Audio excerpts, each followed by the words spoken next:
നമ്മൾ പബ്ലിഷ് ചെയ്ത MCQ ബുക്കിൻ്റെ ഫുഡ് ലോസ് എന്നുള്ള പാർട്ടിൽ നിന്നുള്ള ക്വസ്റ്റ്യൻസ് ജസ്റ്റ് ഒന്ന് ഡിസ്കസ് ചെയ്ത് നോക്കാം. എല്ലാ ക്വസ്റ്റ്യൻസും ഡിസ്കസ് ചെയ്യുന്നില്ല, വളരെ കുറച്ച് ക്വസ്റ്റ്യൻസ്. അപ്പോൾ നിങ്ങൾക്ക് അത് എങ്ങനെ പഠിക്കണം എന്നൊക്കെ മനസ്സിലാവും. ആദ്യത്തെ question, what is the name of the body established by central government to regulate food safety standards in India? അതായത് നമ്മുടെ ഇന്ത്യയിൽ ഭക്ഷ്യ സംരക്ഷണവുമായി ബന്ധപ്പെട്ടുള്ള കാര്യങ്ങൾക്ക് വേണ്ടിയിട്ട് എസ്റ്റാബ്ലിഷ് ചെയ്തിട്ടുള്ള ഓർഗനൈസേഷൻ ഏതാണ്? ഓപ്ഷൻസ് നോക്കി. FCI. അപ്പോൾ ഇതിലെ ഓപ്ഷൻസ് ചുമ്മാ ജസ്റ്റ് നോക്കി പോയാൽ പോരാ, അതിൻ്റെ ഫുൾ ഫോമും കൂടെ പഠിച്ചു പോകുന്നത് നല്ലതായിരിക്കും. കാരണം അപ്പോൾ FC എന്താണെന്നൊക്കെ ചോദിക്കാൻ ചാൻസ് ഉണ്ട്. അപ്പോൾ FC എന്ന് വെച്ചാൽ എന്താണ്?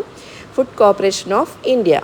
അടുത്തത് ഏതാണ്? FDA, food and drug administration.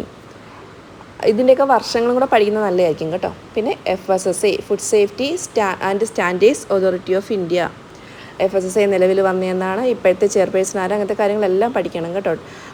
ഈ ഏറ്റവും കറൻ്റായിട്ടുള്ള ഇപ്പോൾ ആരാണ് ചെയർപേഴ്സൺ, CEO എന്നൊക്കെയാണ് നമ്മൾ പഠിക്കേണ്ടത്. Next FSMA, food safety modernization act. അപ്പോൾ ഈ ഓപ്ഷൻസിൽ ഏതായിരിക്കും കറക്റ്റ് ആൻസർ? കറക്റ്റ് ആൻസർ എന്തായിരിക്കും? ഓപ്ഷൻ B ആയിരിക്കും അല്ലേ? FSSA ആണ്, food safety and standards authority of India. രണ്ടാമത്തെ ക്വസ്റ്റ്യൻ നോക്കാം. Where is the head office of the food safety and standards authority of India located? എവിടാണ് FSSAയുടെ ഹെഡ് ഓഫീസ്? ഓപ്ഷൻസ് നോക്കാം. കൊൽക്കത്ത, മുംബൈ, ഡൽഹി, ചെന്നൈ. ഇതിൻ്റെ ഉത്തരം എല്ലാവർക്കും അറിയാമായിരിക്കും അല്ലേ? ഡൽഹിയാണ് അല്ലേ? ഓപ്ഷൻ C ആണ് കറക്റ്റ് ആൻസർ. ഡൽഹിയിലാണ് FSSAയുടെ ഹെഡ് ഓഫീസ് എന്ന് പറയുന്നത്. ഇത് പഠിക്കുമ്പോൾ വേറെ കുറച്ച് കാര്യങ്ങൾ കൂടി നോക്കണം. എത്ര റീജിയണൽ ഓഫീസസ് ഉണ്ട്? FSSAയ്ക്ക് എത്ര റീജിയണൽ ഓഫീസസ് ഉണ്ട്? കേരളത്തിൽ ഫുഡ് സേഫ്റ്റിക്ക് റീജിയണൽ ഓഫീസ് ഉണ്ടോ? FSSAയുടെ റീജിയണൽ ഓഫീസ് കേരളത്തിൽ എവിടെയാണ്? ഇതെല്ലാം പഠിക്കണം കേട്ടോ. മൂന്നാമത്തെ ക്വസ്റ്റ്യൻ നോക്കാം. How many members constitute the food authority according to the act? എത്ര മെമ്പേഴ്സാണുള്ളത്? 15, 22, 20, 25. അതായത് എത്ര അംഗങ്ങളാണ് ഈ ഒരു ഫുഡ് അതോറിറ്റിയിൽ വേണ്ടത്? 15, 22, 20, 25. ഭയങ്കര ഇമ്പോർട്ടൻ്റ് ആയിട്ടുള്ളൊരു ക്വസ്റ്റ്യൻ ആണേ. ശരിയായ ഉത്തരം ഏതായിരിക്കും? Option C, 22. 22 അംഗങ്ങളാണ് കേട്ടോ. FSSA അതോറിറ്റിയിലുള്ളത് 22 അംഗങ്ങളാണ്. ഇമ്പോർട്ടൻ്റ് ആണ്, പഠിക്കണം. നാലാമത്തെ ചോദ്യം നോക്കാം. Who appoints the chairperson and other members of the food authority? ഈ ഒരു FSSAയിൽ ചെയർപേഴ്സണെയും മെമ്പേഴ്സിനെയൊക്കെ ആരാണ് അപ്പോയിൻമെൻറ്റ് കൊടുക്കുന്നത്?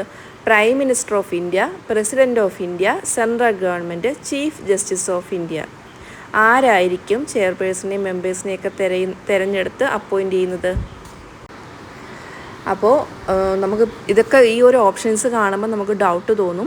പ്രൈം മിനിസ്റ്റർ ആണോ, പ്രസിഡൻറ്റ് ഓഫ് ഇന്ത്യ ആണോ, ചീഫ് ജസ്റ്റിസ് ആണോ, സെൻട്രൽ ഗവൺമെൻറ് ആണോ എന്നൊക്കെ ഡൗട്ട് വരും. കാരണം ഇത് തന്നെ ഇനി നമുക്ക് നമ്മുടെ ഫുഡ് കമ്മീഷണറിനെ ആരാണ് അപ്പോയിൻറ്റ് ചെയ്യുന്നത്, അല്ലെങ്കിൽ മറ്റുള്ള അങ്ങനെ കുറേ കാര്യങ്ങൾ നമ്മളിതിനകത്ത് പഠിക്കാനുണ്ട്. അപ്പോൾ ഇതെല്ലാവരും കൺഫ്യൂഷനാവും. അപ്പോൾ ആദ്യം ചെയർപേഴ്സണെയും മെമ്പേഴ്സിനെയും ആരായിരിക്കും തീരുമാനിക്കുന്നത്?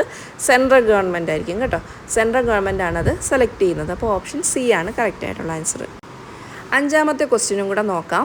What percentage of food authority members must be women? എത്ര ലേഡീസ് ഉണ്ടായിരിക്കണം?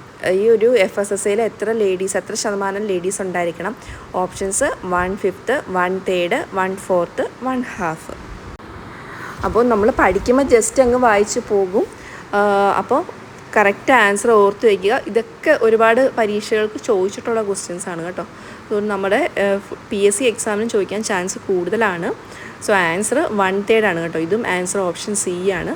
1/3 ഭാഗവും ആരായിരിക്കണം? ലേഡീസ് ആയിരിക്കണം.